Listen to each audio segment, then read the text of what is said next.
तो संजीत, आप देख रहे ई मीडिया में आप सभी का स्वागत है। सबसे पहले आज हम चर्चा करेंगे अंबेडकर जयंती पर, क्योंकि ये पूरा माह अंबेडकर पखवाड़ा होगा, या यूं कहें कि इस माह को लोग अंबेडकर पखवाड़े के भी नाम से जानते हैं।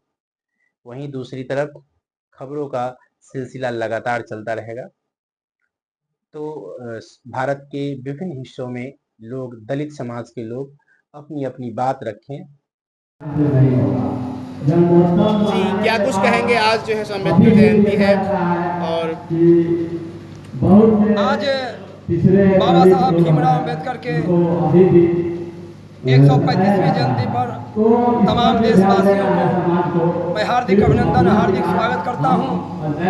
और मैं अपने समाज को यही कहना चाहता हूं कि बाबा साहब ने जो हमें पढ़ने लिखने का अधिकार दिया, उसको आज जो हम बोल रहे हैं, अपना जो विचार व्यक्त कर रहे हैं, जो कुर्सी पर बैठने का अधिकार छीना गया था, उसको लागू करने का काम किए।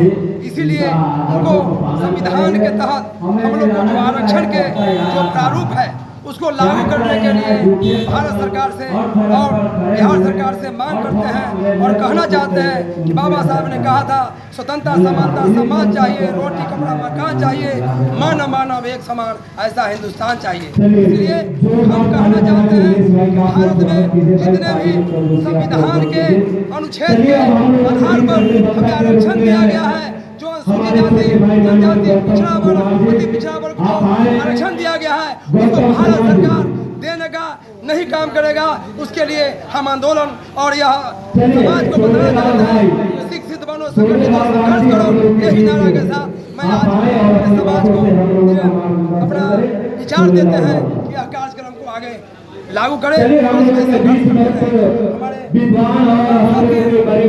हमारे आज बाबा साहब के जयंती को आज देखिए, आज तो पूरी दुनिया में बोधिसत्व बाबा साहब डॉक्टर भीमराव अम्बेडकर साहब की जयंती मनाई जा रही है। 134वां जयंती समारोह है।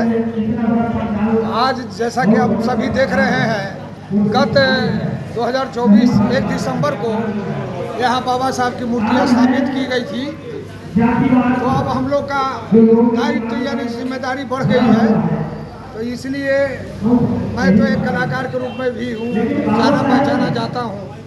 तो हम तो आज के दिन काफ़ी व्यस्त रहा करते थे, लेकिन जब बाबा साहब को अपने यहाँ स्थापित कर दिए हैं उनको, अब तो मेरा फर्ज बनता है कि मैं इनकी सेवा में लग जाऊँ। गाने के भाव से बाबा साहब के लिए कुछ कह दे जी, गाने के भाव से बाबा साहब को कुछ कहेंगे क्या? गाना के भाव में अभी माहौल थोड़ा ऐसा लग रहा है, गाने का माहौल नहीं है। बाबा साहेब जिस जाति और मजहब से आते हैं, ये एक गर्व का विषय है। वहीं दूसरी तरफ यह भी देखा जाता है कि पंडितों को पंडित कहने पे जो है सो अपमान महसूस नहीं होता है, लेकिन अगर जमाल कहने में हमें अगर अपमान महसूस होगा तो फिर हमारे समाज का उद्धार कैसे होगा? इस पर ये कब तक ऐसा चलता रहेगा? देखिए, जैसा कि मैंने बाबा साहब को जाना है, पढ़ा है, उनके विचारधारा के मुताबिक इस देश में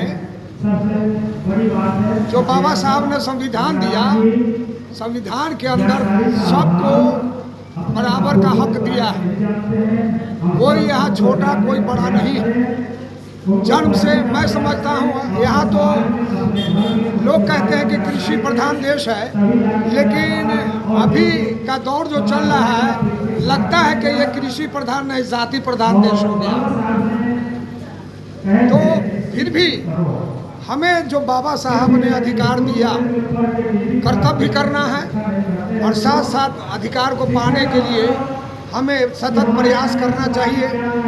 हाँ, संवैधानिक ढंग से हमें अपना हक पाने का अधिकार है और संवैधानिक ढंग से हम अपना हक ले सकते हैं, मांग सकते हैं, अधिकार ले सकते हैं।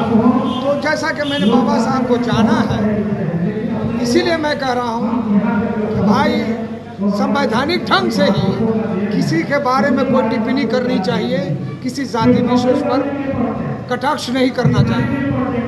ये हमें बाबा साहब ने सिखलाया है। आपका परिचय? मेरा नाम दुर्गेश्वर राम रमन उर्फ रमन आज़ाद के नाम से मैं जाना जाता हूँ। और मैं इस बाबा साहब की मूर्ति जो यहाँ बिठाई गई है, स्थापित की गई है, मैं इसका संस्थापक हूँ। संस्था का नाम क्या है? संस्था का नाम क्या है? बस प्रेरणा स्थल अम्बेडकर चौक करहनिया।